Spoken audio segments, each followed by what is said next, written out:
All right, good afternoon, everyone. We are here with the Incarceration Prevention Reduction Task Force, our pretrial processes work group. I'm Judge Evan Jones, and we have a couple participants with us. Peter Frazier, the chair of the Incarceration Prevention Reduction Task Force. Hi, Peter. Alan, who is the works for Whatcom County Superior Court. He's our pretrial services department lead. And then Jake Webush, who is the new court administrator up in district court. So thanks for being here, everyone. All right, we had a few items on the agenda, so I'll just move through these. The first is our regular discussion item that deals with our pretrial, the Superior Court's pretrial services unit. The development of that unit, for those that don't know, Superior Court's been kind of reimagining or recrafting our pretrial services division. And we are using this work group in large part to provide recommendations for us and some guidance kind of as we put together a fairly new department in Superior Court. The main thing I was hoping we could talk about today, and hopefully we have enough folks to do this, is the idea of data collection and what data it makes sense to collect through our pretrial services department, what's feasible and what would be helpful in determining, we've in recent meetings discussed the measure of success of our department and how we think about those things, whether we're doing the right interventions at the right time. And then we need data to help that discussion. We got an email from Peter after last meeting, making some suggestions about some data collection. So I guess I just want to, and then also just, we're also been in communication with the State Administrative Office of the Courts, who have suggested some metrics that our data metrics that our pretrial services department can collect that would be helpful. And I think, Alan, maybe I'll ask you first, were those suggestions or are those part of kind of the funding from the state of data they want us to collect? Well, at this point, I think we need more clarification from AOC directly or Yvonne, who we're working with, to see if those were merely suggestions. And I sent you I sent you, Judge Jones, the list. I didn't broadly circulate it yet because Stephanie and I still need to talk to Yvonne about it, because there are many points on that data collection that simply I either would not be able to gather or would just be so time consuming I wouldn't be able to do what I'm supposed to do here. There was probably something like 39 or 40 different things, and a lot of them were so broad they needed to be narrowed down or defined of what they meant. Like for example would be simple statistics or simple requests like name, date of birth, charge, when they were assigned to pretrial. Those are simple, race, gender, things like that. Whether they have housing when they entered pretrial services, those are simple questions we can ask. So there was a lot on there that had value for sure, but there was a lot on there that needed way more. We need to get more direction from AOC before we go and present it to this group and say, hey, this is what we're going to do. And that was Stephanie and I both agreed with that, because some of them were would be very, I'm trying to think as an example, it would be difficult to define. One of the questions that they asked were just a simple yes or no question. Are they in compliance on pretrial services? Well, what is compliance? So we would need direction. And I know our work group has discussed that too. What is compliance? Are they making every single appointment? Are they making every single court date? Are they calling us exactly when we tell them to? Is that compliance? Or is compliance that maybe they miss a couple appointments with us, but we are eventually able to get them back and they get to court? See, in my opinion, that's compliance. So there's certain metrics that we just need more direction on. And there's others that would just be incredibly difficult to capture. Like, are they on EHM? Well, if they don't disclose to us that they're on EHM, I don't know where I'd go to find that. I'd have to look through every single JABS line just to see when they were referred to EHM, if they even put it in there. So it's just, I guess, a long-winded answer to a simple question is I don't know if they're absolutes, this is what you shall report to us in order to make this partnership work, or if they're, hey, this is a jumping off point, let's get some feedback and see what you can collect out of these things. And I know when we spoke with them about a month ago, maybe 2 months ago now. They liked the data I was collecting.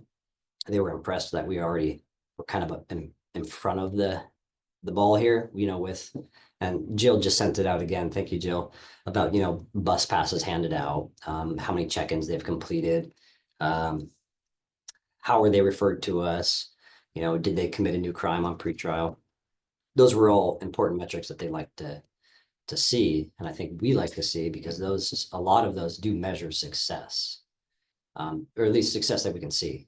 There's a lot of success that we can't necessarily tabulate on paper, that I think we all have to realize that too. So hopefully that answers your question. It's still going to be discussed for sure. All right, thanks, Alan. And maybe we'll have some discussion here, just kind of as we narrow down what AOC is asking us to do, and maybe where our priorities should be too. So, Maya, did you have a question before we go forward? Thanks. Last month I reached out to Thurston County because I know they do some pretrial tracking, and the public defender there shared with me an Excel spreadsheet, but then he was like, don't send it along to other people because the judges are kind of sensitive to their names being attached to this information. We probably can get it through a public records request, but the categories, they track what was requested by the prosecutor, what the defense requested, and what the court ultimately decided. And I don't know that we're tracking that. I would like to see that information. Then they have a couple other categories, and I don't know, Alan, maybe you can help me. One is FTA, which is obvious. Did they fail to appear? Right. So they track that. One is titled IAJ. Any ideas about what that one might be? I could contact Peter and ask him. Yeah, no, I'm not sure about that one. And then the other one is whether it was categorized as violent or not. So they're not tracking a lot of data, but they're focusing. Anyway, so that's what he sent me about what they were tracking on bail data. So To piggyback on what you're saying there, Maya, so if you're looking at my stat sheet, if you go to the bottom, it says monthly year to date, and then it says PSA. I know it's a pretty busy form with lots of colors highlighted on it and whatnot, but it's not necessarily tracking what the defense requests and what the prosecutor requests, but it's tracking when they are referred, whether they're referred at their level or if they're overridden up or overridden down. okay, I'm sorry. I just pulled up this was attached to an email from Peter, I think, and I just pulled it up. Can you direct me to what line you're looking at? What number line? So the very bottom of the page where it says year to date, and then there's a PSA tab right next to it. Maybe So I'm if you click sorry. on the PSA tab, it'll pull up a very complicated grid that Okay, I didn't even realize there was a second tab. So we started tracking that, I think, October. I think I started on September, it looks like. So I started in September to start looking at overrides, because it came up in our pretrial summit when we went down to Seattle. How often are we overriding? That doesn't take into account what they're requesting. That just takes into account what the PSA said that day and how they're referring us. Everything in green means it's kosher. What it said is what was referred. Everything that falls outside of those green boxes is either an override up or an override down, depending on the level. So it looks more complicated than it is. Once you kind of get the hang of it, it's pretty simple. And then I tried to bring it over to the right in a formula to show you how many had no PTS referred or pretrial services, how many were actual referrals, so no override, and how many were overridden up and overridden down. I have tabulated on the right-hand side. I think I would need you to summarize this in some fashion. I don't think I can look at this Excel spreadsheet and make heads or tails of it. Sorry. That's fine. The easiest way is to just go down the right-hand column. It looks like lines Y, and Z, and Okay. that kind of brings it into perspective. So the top one, which is Z3, what is that telling me? Are you at the very top of the page? Yeah. I think Z3 on mine is blank. Did I send you the wrong one? Maybe it's Z4. I don't know. Z4, override up. It means like if you There's look, other two on mine. Maybe I'm looking at an old one. I could be looking at an old one. yeah, I just sent it out today. Oh, sorry. Okay, I hope I sent the right one. I am looking at the wrong one. That's me, sorry. Okay. Mhm. Looking at an oldie. Just in general, Alan, the term override, just so I know, that refers to when the judge or commissioner orders a referral that's at a different supervision level than what the PSA recommends. Is that right? Correct. Yep, Okay. that's right. And then that's different than, do you include that when the judge elects to order no pretrial supervision at all? So that's its own category, not called an override, but just no PTS, is that right? Correct. Yeah. Yeah. So Right. if they, yeah, exactly. If they have a PSA in front of them and they just say no, or, bail, no pretrial services, just regular conditions of release, it just goes under the no PTS category. And actual is they followed the recommendation. Correct. Right. Yeah, that seems like a good thing to track. Yeah. I'd be curious and to see the tracking of the judges and the comparison of where they're falling between defense and state requests for some. And there was Maya, you made me think while you were talking about the data that Thurston County was helping you with. What Alan's tracking is specific to those that are put on pretrial services, Mhm. right, Alan? Like within your caseload, rather than general pretrial conditions Not being tracking set all of across them. the Superior Court defendants. Yes and no. I guess I could refine that statement by saying I'm only tracking the ones that we run a PSA at first appearance. At the jail first appearance. So if there's in custody or out of custody hearings where somebody shows up that we didn't run a PSA for, they will not go on this sheet. These are just the PSAs we've ran. All right, Stephen, hi, I didn't see you there initially. Good afternoon. Hi, good morning, Judge Jones. I certainly support Alan seeking clarification from AOC and Alan and Stephanie sorting through this stuff. I am somewhat concerned that we would filter this within a very small group of people for what is burdensome now or what we have the ability now to gather, because I think we've started years ago acknowledging what we have now is not what we need. And so it may be burdensome, but that tells us maybe we need to devote or advocate for some resources going in there, some new software, some extra staff for data entry, some new forms to capture information. What data we really need is determined in a bigger group than this. There is a JPOP that's going to make some recommendations. The council and the executive will be making some decisions on building a better and bigger data system than we have across silos like pretrial services. So I would rather see all the stuff, and I'd really welcome the viewpoints that Alan and Stephanie and you, Judge Jones, on behalf of the bench have on what's doable now, what's needed to do something more in the future. But I think that's the kind of conversation we ought to be having rather than trying to narrow it down to what we can do in the next 6 months. Yeah, I sure appreciate that. Jake, did you have something? Yeah, thank you. I just want to start off by saying I have to rudely leave at 1 o'clock for HR training, but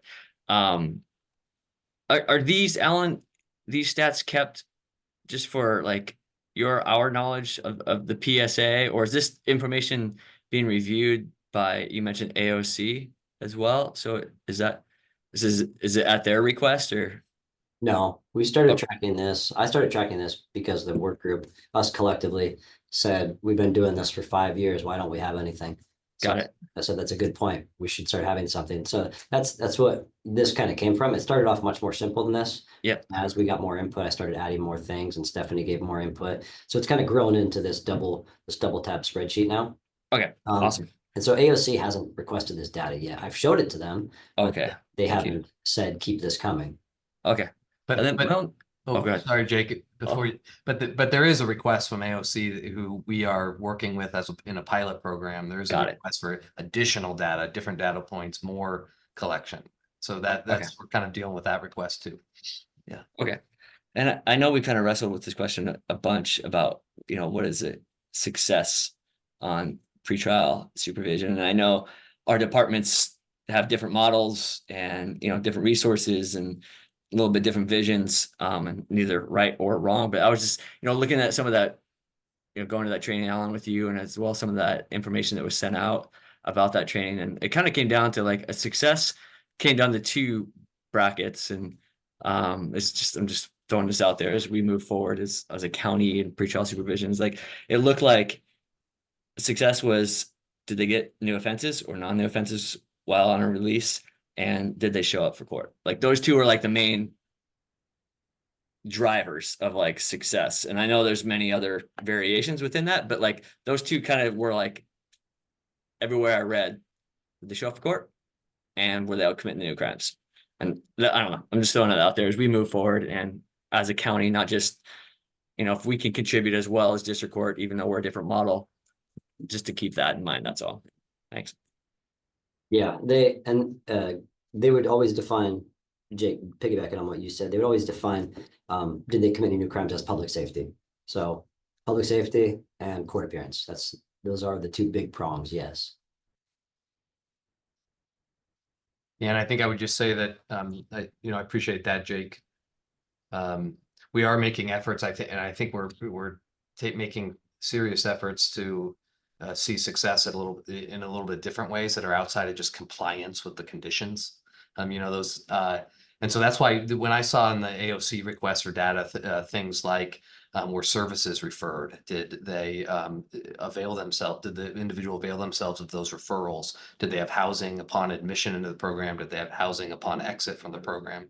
So those aren't, compliance measures, but should be, I think, measures of success. And we're working to try to, make those considerations of the department, of our division.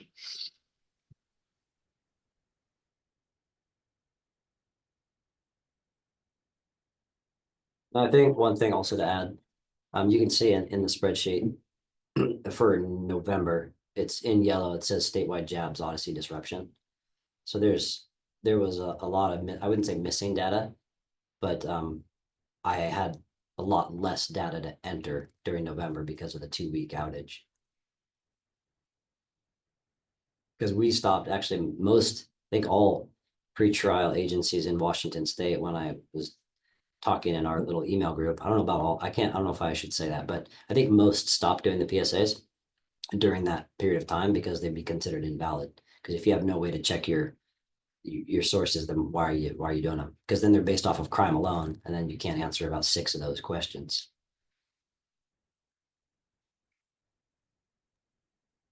Peter, did you want to say anything about the email that you had sent after our last meeting and the suggestions you'd made? Do you want to elaborate on any of those? No, not really. I wanted to, unfortunately, it's been so long and I have not reviewed that. I apologize. This is just not my area. The people on this screen know so much and I know so little. And so I hope that my comments, ideas, and thoughts are helpful and not boneheaded. So I was in that spirit. I just wanted to reach out and ask a few what seemed obvious questions. So I'm here to listen. And of all the meetings that I participate in with IPRTF, this is the one I feel least fit for. So I just want to hear what you're thinking, and appreciate your focus on the data. It's just one of the most important things that we are working on, and everybody plays a part. Good. And I know we had scheduled a meeting, Peter, to talk with I think you, but then through the index committee to kind of work on these same questions. Was that good topic? Yeah. Okay. Yeah. I look forward to that meeting. I wanted you to meet Bertie Safford, who is the head of the index committee, and make that introduction. And we have a few topics to talk over with you. Cool. Okay. All right. Well, then maybe we can leave it. Maybe we can leave it as just kind of a work in progress here, and prior to our next meeting, I would hope that we could send out the suggestion or the request that AOC is making of us for data, and then kind of work through those specifics, both with the resources that we have and then what we can change or grow into, hopefully. I So- I want to just renew my pitch that we track state defense in court settings of bail, at least if we're not doing it on everything, at least on these ones, because I'd like to see if we're seeing reductions in bail when someone's on pretrial services, or if it's like, the bail's the same. Well, like, what's the body of folks that are having similar charges, similar levels? Are they getting the exact same bail set, but without pretrial services? You know, like, there's got to be some, I'd like to see some, I don't know, comparison of those. I know we're just trying to figure this out, but I want to keep that on the table. Thanks. I agree, Maya. I think that would be fantastic data to have. And when we're sitting in court every day, we listen for that. If this person had 10,000 plus 1,000 cash type of deal, we write it on a sheet that we bring back here. So we have a pile of them that has that written down, but without having something to compare it to, like you said, we need. I think that's why AOC sent out such a big list to us for me to collect, is because they don't have it and they want it, just like we all do. And so they're just starting with, I guess, we're the low hanging fruit, right? We asked for the money and we got the grant. And so they're like, well, this is a good way to start capturing that stuff. I think eventually they're going to want to find a system to collect all the stuff they're asking of our department.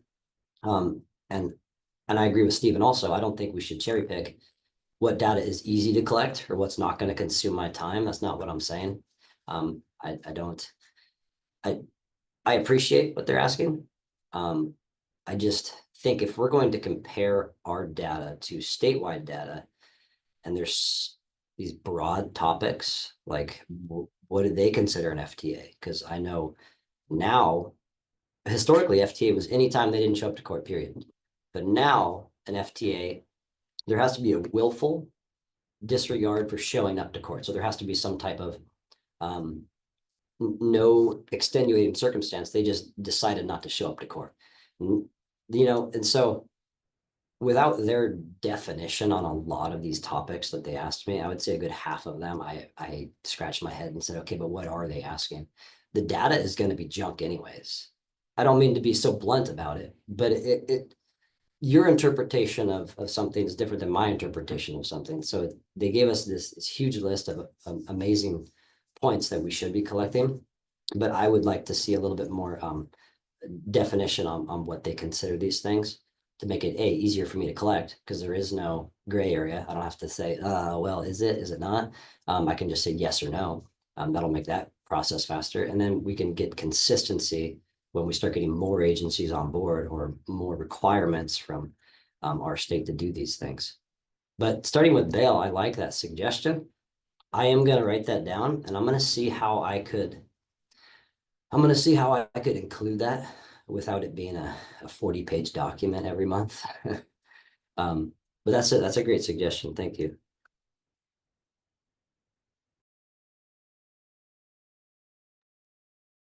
I'll say one more thing before we move on. We've also asked Alan, and he's already started doing this, but providing the court administration and the Superior Court judges with quarterly reports that review particulars on all of the cases on his caseload, all of the individuals on his caseload.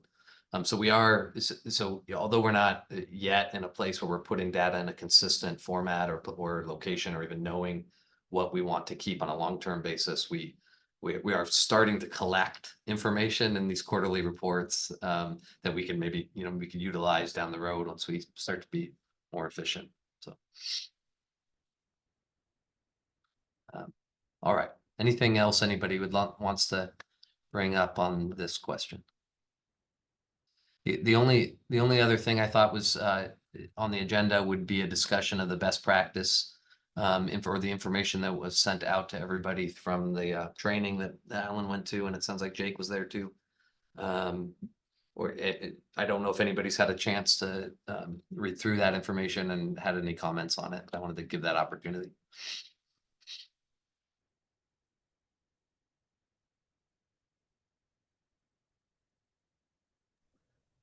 Judge Jones, I have not had a chance to look through that, but I intend to. Is that something that we can pick up and discuss in future meetings?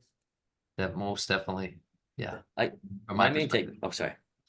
Go ahead, Jake. I was just gonna say, attending that training, and Alan, feel free to jump in, but main thing I took away from it is just encouragement that AOC is putting such an emphasis on this and wanting to do more. And wanting to provide trainings ongoing, potentially some funding that's come through. I've seen a few emails recently. So it's just nice when, globally the state is also seeing the need and potentially providing some additional resources for each jurisdiction. So Yeah, that's what I got from it too, Jake, that I know it sometimes feels like we're spinning our wheels. But I guess if you can take a surety in this, almost everybody in Washington State is having the same thing. They all want that, and they're all wanting to say, what's happening. And so I think we all want to work towards it. It sounds like we're all trying to work towards the same goal. It's just it's a slow process to get there. Just wondering, was our old colleague, Dr. Andrew Peterson, part of the conference? No? I was looking for him, but no, he was not. But Uh, there was one of the main presenters was an individual I remember, boy, from a training, maybe pre-COVID, that very similar, that was out of Houston, Texas. So it was good to see a familiar face there at least.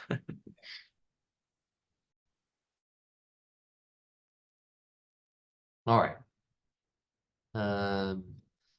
Okay, well then if moving on, the last thing Joe wanted us to discuss was just the frequency of our meetings of this work group, and so that's kind of a general question. If people have any comments on how often this work group should meet, and then in particular any concerns about skipping over the January meeting if we were to just decide that today and reconvene in February. Comments on that? It's entirely up to you guys. It seems like one meeting every 2 months makes sense. And skipping over January would be a blessing for all of us, I'm sure, who have to attend a lot of meetings. So unless somebody feels differently. I don't mind meeting every other month. I would like some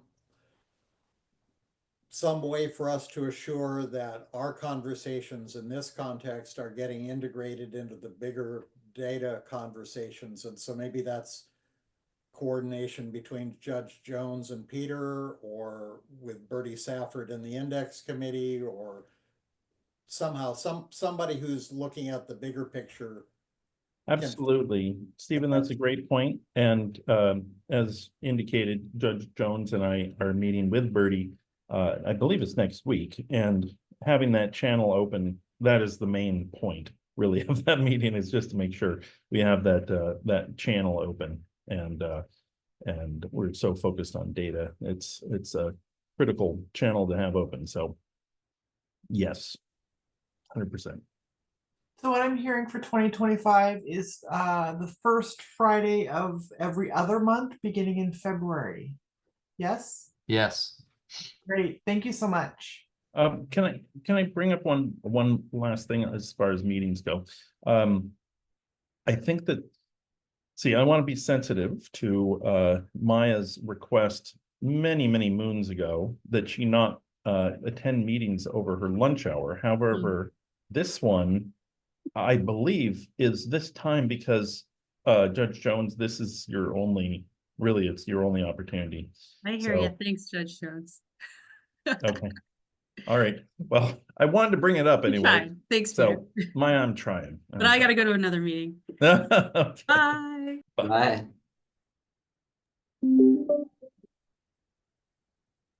All right, then I think the last thing we should do is just inquire if there's any public comment. I don't see anyone in the conference room there. Jill, are you aware of anyone? I don't see anyone in the conference room or any attendees. So I think we're good. Thank you. Okay. It's nice seeing everybody. Have a happy holidays. Thank you. See everybody next year. Yeah, bye.